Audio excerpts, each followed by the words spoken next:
What is product driven and why product driven? Why did we build this new channel and what can you expect? We're going to give you a behind the scenes look at how Full Scale has evolved from the startup hustle to product driven and all the things you can expect going forward.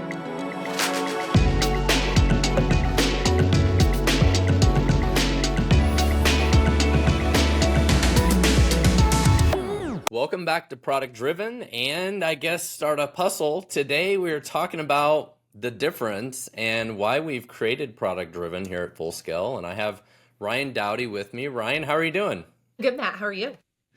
So what do you think? Product Driven. It's the hot new thing. We're doing a lot of work, got a newsletter, YouTube channel. Like, what do you think, Ryann? Love the evolution of a brand, right? Like we all start as founders, as creators, we all start with an idea and a vision, and it's always really fun to watch it evolve. And that's what I think product driven is for Full Scale, is this evolution from, where you guys started as an organization to now the expansion of what you provide. And I think it speaks really well to the direction, your passion, and the way that you're really serving organizations. I think honestly, I was just bored and needed something else to do. Is that the reality? Yes, but that would have not made a very entertaining podcast. So I made something else up instead. Well, so Startup Hustle started about 7 years ago now, Right. and it started out as something like sort of just fun to do with me and Matt DeCourcy. We would just get together and just talk about entrepreneurship and then started talking to other local Kansas City entrepreneurs. And 1,300 episodes later, here we are. And Startup Hustle is not going away, but we're going to start moving a little further away from it. We will continue to do it and focusing more on product driven. And product driven, I feel like, aligns more with what we do at Full Scale.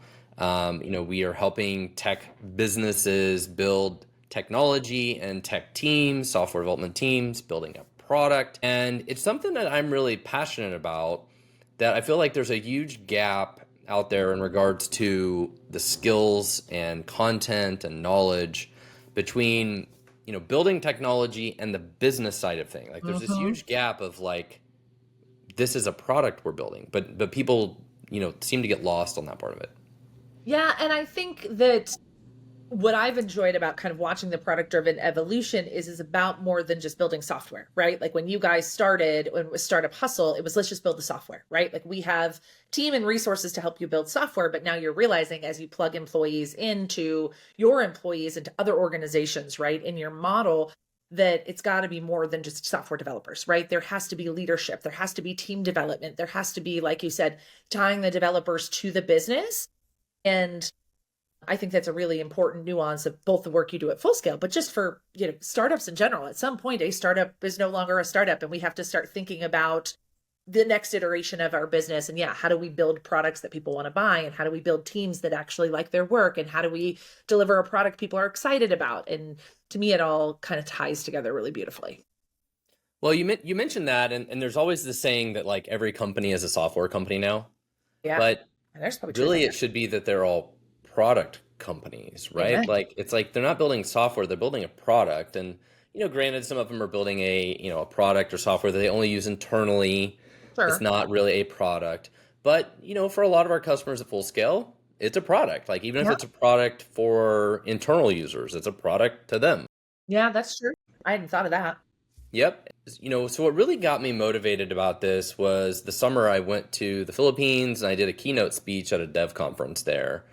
And it was about teaching developers to think outside the code. At Full Scale, I've got 250 software engineers that work for us.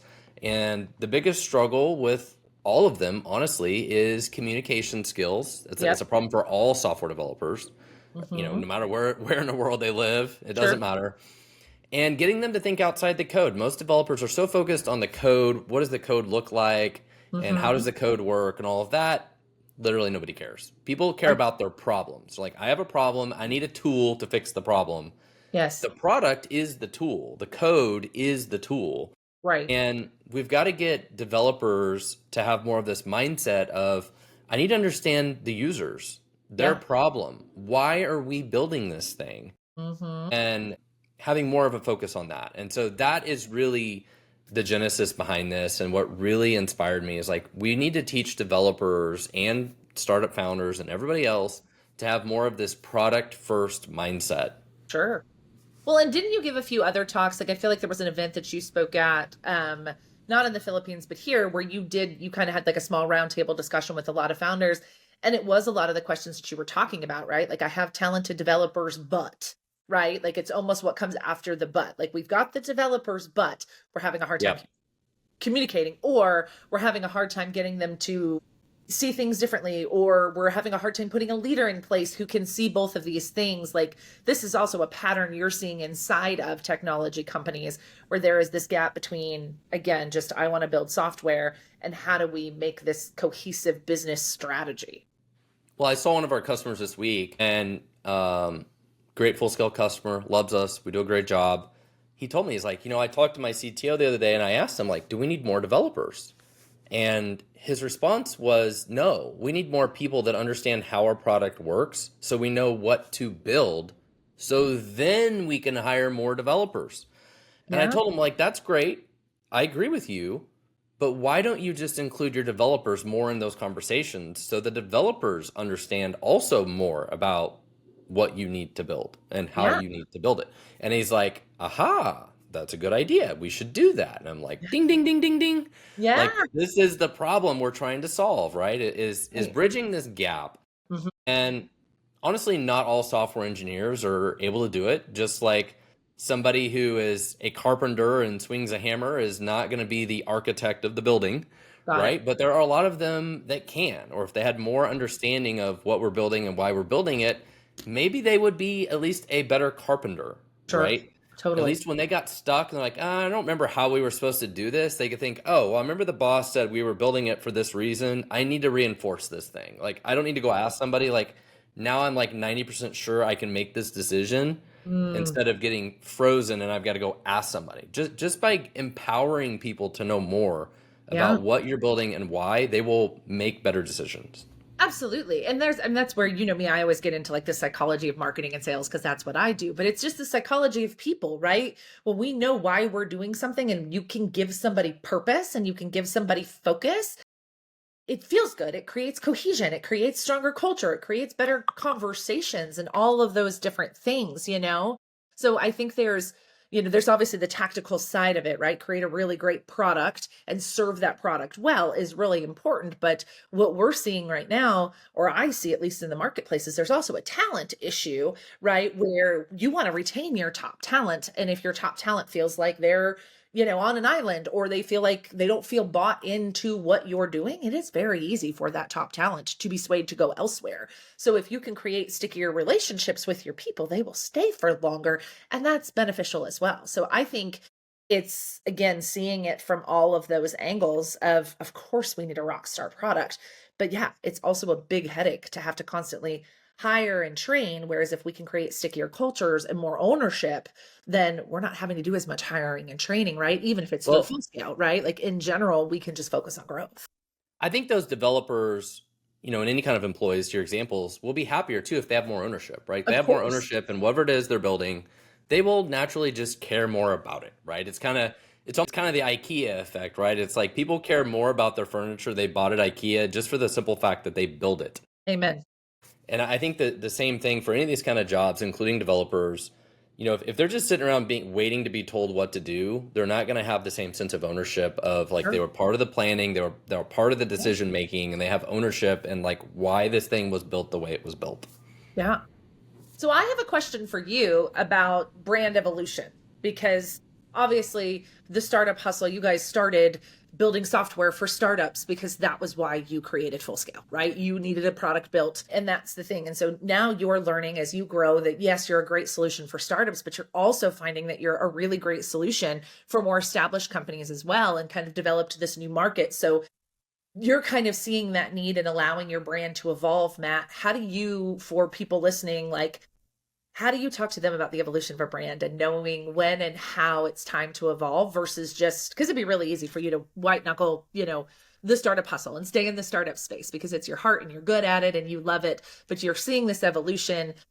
How do we help other people do that same thing? Well, so I still love startups. Of The course. The challenge we had though is there was also a big need for us to do more nurturing content to our customers, right? Yeah. And our customers are startup founders. They are also engineering leaders of all forms, right? Which are not necessarily startups, right? Like we have customers that are all over the board, right? And we need to build high quality nurturing content for all of them. And most of them don't care about a lot of the startup hustle kind of Right. content we could create. Right. So part of it is like we needed to fill this other gap of type of content that we need to create for our customers. And I mean, yes, it is evolving, but it's like we needed to create something different. Like we really needed to create something different for that. And that's what kind of motivated me to say, you know what? Not only do we need to do that, but I think we could do it better than anybody else because of the experience that we have building products. Like I've been building SaaS products for over 20 years. Like I understand all of this, and there's so much knowledge that we can share with our current and potential customers that they will get a lot of value out of. Yeah. And I think again, this is my brain is always marketing, but I think that's such an important part. Like as our businesses grow, our audiences grow. As our businesses grow, we find new gaps to fill. As our businesses grow, our clients are going to start asking us for different solutions. And how do you know when you're chasing shiny objects because one client asked you for something new, or you're like, hey, this is a gap in the marketplace that my company can fill? Like, how do you help somebody kind of differentiate between those two? Because, like you said, there's no shortage of ideas, Matt. So I feel 20 or 30 of them every time we have a conversation. So the way that I always think about that, the advice or whatever I saw one day that always sticks with me is anytime you come across one of those ideas, you have to ask yourself, is this a distraction or is it an opportunity? Mm, And for me, I don't see product driven at all as a distraction. I I think don't it's a either. great opportunity. I don't see startup hustle as a distraction either. I I don't don't, know yeah, that it's as big of an opportunity for us. It's a different audience for us. It's still a great way for us to connect to other startup founders and entrepreneurs. of course. It's a great tool for us to build relationships with the guests, reach out to potential people and ask them to be on the show. Hmm. It's a great marketing sort of tool for Of that. course. So I don't see it as a distraction, but I definitely see product driven as a massive opportunity for us. And we're doing it differently this time because it's also going to be a YouTube channel Hmm. and it's going to be a variety of different types of content. So we're going to have some interview content like this. There'll be longer form. It'll be podcast. But I'm also doing solo videos that are like 5 to 15 minutes long. We're interviewing some of our employees at full scale and having them part of the process. We're talking about like how do we train developers? How do we Yeah. get developers to think in different ways? Providing best practices. We're planning to build some courses. I want to build some courses that I'm sure we'll have free courses, but maybe we'll have a paid course. And eventually, I even want to write a book. So, Dope. are But any of those a distraction? I'm not sure. we'll check them off one by one for One sure. by one. Yeah. But I just think that's such an important part of, the work when you're a founder and you have a lot of capabilities and you're a very competent person, right? That it's very easy to, you can do a lot of things, right? Yeah. You can, and a lot of the founders that are listening right now can. And so it's like and I love that question, right? Distraction or opportunity, and then really thinking about, okay, what are the opportunities, which is what I think you've done beautifully with product driven, right? Like you said, it's not just let's pop up a YouTube channel. It's like, let's pop up a YouTube channel that also is a podcast that also creates short form content Yeah. that also then takes our LinkedIn followers into a funnel. Like it's a very strategic and thoughtful thing. And like I said, as business owners, that's something we need to think about in a world where there are so much content and so many content options, that we're being mindful of how does this content serve our audience? How does this content serve, the business in a really meaningful way? And I think that to me is kind of the fun part of watching product driven grow arms and legs, is it's an ecosystem, not just a piece of content you create every week. And I think that's a really important part of any new endeavor, like big endeavor like this on the marketing side and creating a whole new brand, is how does it fit into the whole puzzle of everything you're doing?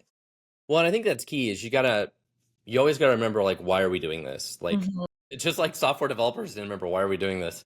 Right. We have to remember why we're doing this. Amen. And I keep telling the internal team, like, okay, yeah, we're creating a YouTube channel, but our goal is not to be YouTubers. Like, our goal is Right. not to be Mr. Beast. Like, we're not going to go look every day at how many subscribers we have and how many viewers we I have and look all this stuff. every day at how many subscribers you have, but it's fine. Um, what we really want to focus on is creating super high quality content Right. and sending it to our audience. I mean, if you're not signed up to our newsletter, you can go check it out at productdriven.com or startuphustlenews.com. Follow me on LinkedIn, all that kind of stuff. Like, we're trying to send this to, I mean, maybe there's like 1,000 or 5,000 people that would be super happy if they saw this content every day. And if you're watching this right now and you're like, I'd like to do a similar sort of strategy. Like, my goal isn't to go get 1 million subscribers on YouTube. Like, my business needs a few thousand subscribers, Sure. and my business only has 60 customers. If I could find 60 more, like, it's a game changer. Sure. The goal isn't to like boil the ocean and be Mr. Beast. It's just like, how do we provide super high quality content to the right type of people that we're trying to reach? And we have to stay focused on that and not Yes. stay focused on like trying to be Mr. Beast. Yeah. I love that. I love that. And I'm excited, like I said, about the way to just serve different audiences, because that's another thing we get caught up in. We get caught up in a niche, right? Like, your niche has always been startups, and we're like, this is who I serve. But again, I think of, like, you can use Apple as the perfect example, right? The first product was the iPod, but they had to think about what other things they could, well, like, they're portables. They Yeah. also had products before that. But do you know what I'm saying? Like, it had to evolve to meet the marketplace, even though this was the niche, and just letting it evolve and grow arms and legs, like giving ourselves the freedom to do that. Because like I said, it's really easy to get tunnel vision as a founder, as a creator, as somebody who has a lot of ideas. So I think it's There's something else that's key to this though. Like, Startup Hustle is great. I love interviewing other entrepreneurs. Yes. I really, really enjoy it. And I have to say, I've learned a ton. Like, I've done hundreds of interviews, right? I've learned a lot from all these interviews. But that type of content, let's be honest, is not unique. There's a lot of podcasts about entrepreneurship and stuff. It's not that unique. What we're doing with Product Driven is more unique. And I think we can distinguish ourselves and do something unique and fill kind of a void. There's not a lot of content out there around this sort of product mindset, product driven development, product thinking. And I also feel like we have an unfair advantage to go do that. Yeah. Where we don't necessarily have any unfair advantage to create another podcast about entrepreneurship. Right. It's just another podcast about it. So I think that's the thing to think about. If you're listening to this and want to do a similar strategy, it's like, how do we go do something unique, and how do we do something that we have a unfair advantage that we can go capitalize on Totally. to do that unique thing? It's the whole blue ocean versus red ocean, right? Like Yeah. you said, entrepreneur content at this point in the game is a red ocean, right? This opportunity to build dev teams and product teams and create this holistic gap between, development and business is a blue ocean for you at this point. And I think that's a really important part of it too. Well, I really appreciate having you join me today, Ryan, and talk through the evolution of Product Driven and why we're doing this. Startup Hustle isn't going away, but we're going to put more and more focus into Product Driven. We renamed our newsletter. If you're not signed up for the newsletter, you'll be able to subscribe at productdriven.com or startuphustlenews.com. And check us out on YouTube and all the different things. And we're going to be publishing new content, I think, twice a week, different types of content. And very excited for all of it. And I'll be here recording videos if you need me. With your brand new 4D camera, you look fantastic. Yep. Bye, guys. All right. Thank you.